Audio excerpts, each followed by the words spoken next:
All right, if you don't already have this paper, go ahead and pause the video and grab it. And if you have it, let's go ahead and get started. We're going to be looking at question number 1 first. This is a GEMDAS question, so the very first thing I need to do is write GEMDAS on the side. That way I know what I need to be doing first. The G for GEMDAS stands for grouping, and that's anything that's in parentheses or brackets. And so that's what I'm going to be doing first, which is going to be all of this right here. Now, in the parentheses, I still need to be following the GEMDAS rules. And so GEMDAS says I need to do multiplication and division from left to right. And so division is first, so that's what I'm going to be solving first. I'm going to do 12 divided by 3, and that gives me 4. And then I bring everything else down, and I'm going to solve what's in the parentheses. 4 times 2 is 8. Now that I'm done with the parentheses, everything else I didn't use, which is this, I'm going to bring down. And so then it'll be 5 times 8 minus 4 squared. Okay, so I'm done with the grouping. Now I need to see if I have any exponents, and I do. I have the 4 squared. So that's what I'm going to be solving next. So I'm going to do 4 squared, and 4 squared is just 4 times 4, and that equals 16. And then everything else down that I didn't use, I'm going to write down. And so now I have 5 times 8 minus 16. I had an exponent, I'm done with it. Now it's saying if I have any multiplication or division, which I do. Whenever the number is right next to the parentheses, so you see how the 5 is right next to the parentheses and then the 8, that means multiplication. And so that means that I need to multiply next. I'm going to do 5 times 8, and that equals 40. And I don't have any division. I do have subtraction though. And so I need to do 40 minus 16. And so I'm going to move up here where I have room. I'm going to do 40 minus 16. I need to borrow from my neighbor. 10 minus 6 is 4. 3 minus 1 is 2. And so my final answer is 24. Now the question though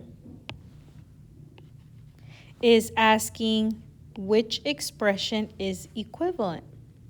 So as you can see, looking at my answer choices, I know I can automatically cross out the ones that have the 5 times 2 because looking at these, I need to have a 5 times 8. And so answer choice C I can cross out and answer choice D. Now I need to see if it'll be 5 times 8 minus 16 or 5 times 8 minus 8. Looking at this, I know that it should be the 5 times 8 minus 16. And so this can't be my answer. And so that is it for number 1 because we already found the final answer, which is 24. Now looking at question number 2, what is the prime factorization of 10 minus 7 times 15? This is where we need to find all the prime numbers and put it in the prime factorization form. Now remember we talked about how addition, subtraction, and division, those prime numbers, whenever we have that sign, we cannot combine the prime numbers. And so the very first thing I need to do is box the subtraction sign and bring it down. And then I'm going to look at the left side first. 10 is not a prime number, so that means I can find 2 factors, which are 5 times 2. And those are prime numbers, so I'm going to circle them. And then I'm going to write them at the bottom from least to greatest. So I'm going to do 2 times 5. I'm done with the left side. Now on the right side, I have 7 times 15. 7 is a prime number because I can only do 7 divided by 7 and 7 divided by 1. It only has 2 factors. So I'm going to go ahead and circle it. And then I'm going to bring it down.